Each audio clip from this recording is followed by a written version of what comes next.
català és de tot.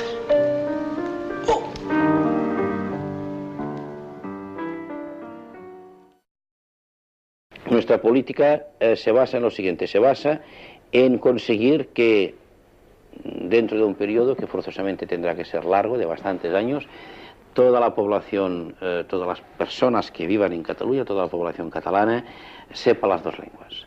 Las sepa bien, es decir, las sepa hablar, las entienda, las sepa escribir, las sepa leer.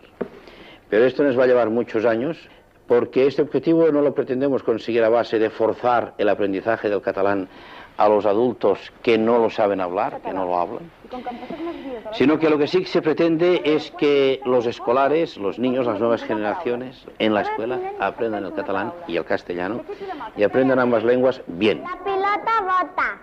Naturalmente, esto no se puede hacer solamente a través de la escuela.